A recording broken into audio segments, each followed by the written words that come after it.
Hello friends, आज हम discuss करेंगे relative reactivities of aldehydes and ketones in nucleophilic addition reactions के बारे में।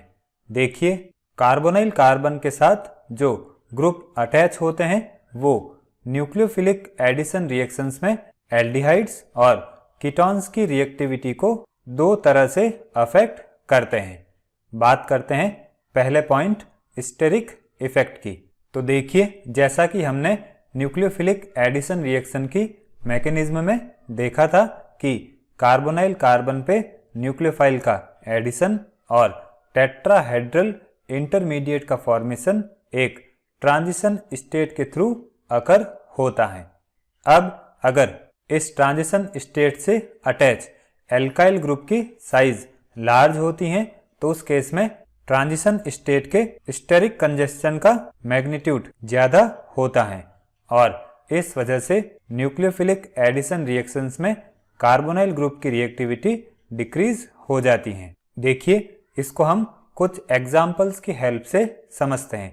अगर हम फॉर्म एल्डिहाइड की बात करें तो इसमें कार्बोनाइल कार्बन के साथ दो हाइड्रोजन अटैच हैं। अब एसिड एल्डिहाइड में एक मिथाइल ग्रुप और एक हाइड्रोजन कार्बोनाइल कार्बन के साथ अटैच हैं। इसी तरह से एसीटोन में कार्बोनाइल कार्बन के साथ दो मिथाइल ग्रुप अटैच हैं। अब डाई आइसोप्रोपाइल कीटोन की बात करें तो इसमें कार्बोनाइल कार्बन से अटैच एल्काइल ग्रुप की साइज और ज़्यादा लार्ज हो रही है। और डाई टर्सरी ब्यूटाइल कीटोन की बात करें तो इसमें कार्बोनाइल कार्बन के साथ और बड़े एल्काइल ग्रुप अटैच हैं। तो जैसे जैसे एल्काइल ग्रुप की साइज लार्ज होती रहती हैं तो उस केस में स्टेरिक कंजेशन या स्टेरिक हाइंड्रेंस इंक्रीज हो जाता है। और जब स्टेरिक हाइंड्रेंस इंक्रीज होता है तो उस केस में कार्बोनाइल ग्रुप की रिएक्टिविटी न्यूक्लियोफिलिक एडिशन रिएक्शंस में डिक्रीज हो जाती है। अब सारे कार्बोनाइल कंपाउंड्स की बात करें तो उसमें फॉर्म एल्डिहाइड मोस्ट रिएक्टिव होता है, क्योंकि इसमें कार्बोनाइल ग्रुप के साथ कोई भी एल्काइल ग्रुप अटैच नहीं होकर दो हाइड्रोजन एटम्स अटैच होते हैं। तो इस वजह से वहां पर किसी भी तरह का स्टेरिक हाइंड्रेंस नहीं होता है। अब नेक्स्ट पॉइंट लेते हैं इलेक्ट्रॉनिक फैक्टर्स। देखिए, कार्बोनाइल ग्रुप के साथ जो एल्काइल ग्रुप अटैच होते हैं वो इलेक्ट्रॉन डोनेटिंग ग्रुप या प्लस आई इफेक्ट शो करते हैं और इस वजह से ये कार्बोनाइल ऑक्सीजन पर नेगेटिव चार्ज को इंक्रीज कर देते हैं और ट्रांजिशन स्टेट को डीस्टेबलाइज कर देते हैं। अब अगर हम एलिफेटिक एल्डिहाइड्स की बात करें तो उनमें एक एल्काइल ग्रुप प्रेजेंट होता है और अगर हम एलिफेटिक कीटोन्स की बात करें तो उसमें दो एल्काइल ग्रुप प्रेजेंट होते हैं। तो कीटोन में दो एल्काइल ग्रुप प्रेजेंट होने की वजह से इसके ट्रांजिशन स्टेट का डीस्टेबलाइजेशन एल्डिहाइड के कंपैरिजन में ज़्यादा होता है। तो हम कह सकते हैं एलिफेटिक एल्डिहाइड्स एलिफेटिक कीटोन्स के कंपैरिजन में ज़्यादा रिएक्टिव होते हैं।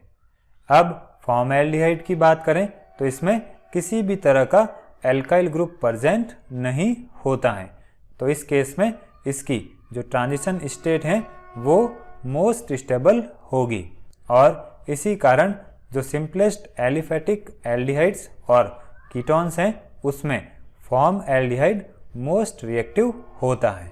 देखिए, ये हो जाएगी एल्डिहाइड की ट्रांजिशन स्टेट और ये हो जाएगी कीटोन की ट्रांजिशन स्टेट। एल्डिहाइड की ट्रांजिशन स्टेट में एक एल्काइल ग्रुप अटैच है और कीटोन की ट्रांजिशन स्टेट में दो एल्काइल ग्रुप अटैच हैं।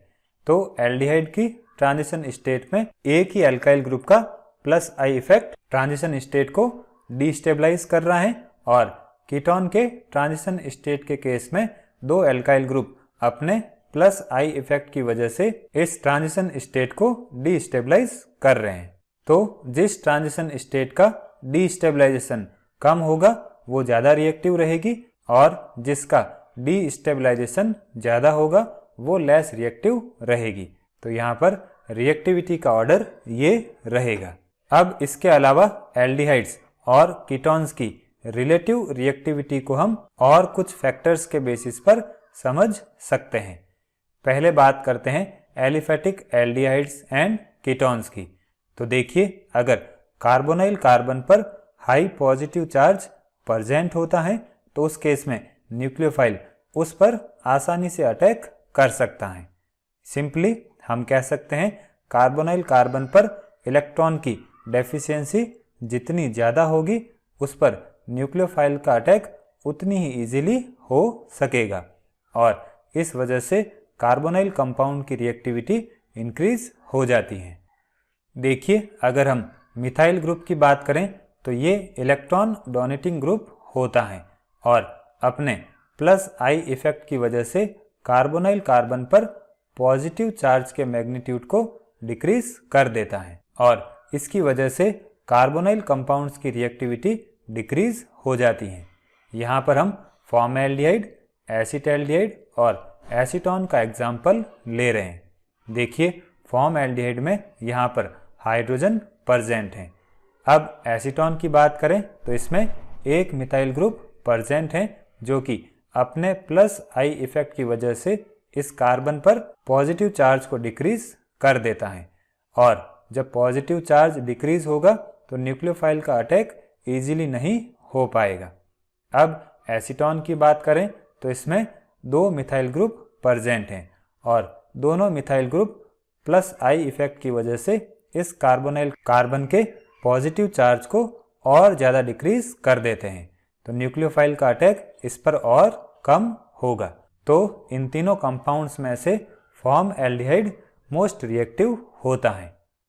अब देखिए, अगर एल्काइल ग्रुप पर इलेक्ट्रॉन विड्रॉइंग सब्स्टिट्यूएंट्स प्रेजेंट होते हैं तो उस केस में कार्बोनाइल कंपाउंड्स की रिएक्टिविटी इंक्रीज हो जाती है। देखिए, अगर हम ट्राइक्लोरो एसिड एल्डिहाइड की बात करें तो यहाँ पर 3 क्लोरीन एटम प्रेजेंट हैं जो कि माइनस आई इफेक्ट शो करते हैं और इस कार्बोनाइल कार्बन पर पॉजिटिव चार्ज को इंक्रीज कर देते हैं जिससे कि न्यूक्लियोफाइल इस पर आसानी से अटैक कर सकता है।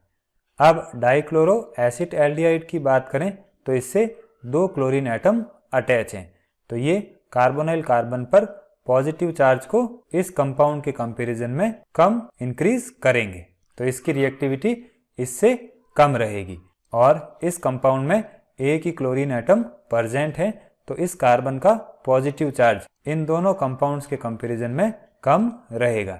इसी वजह से इसकी रिएक्टिविटी भी इन तीनों कंपाउंड्स में से सबसे कम होगी।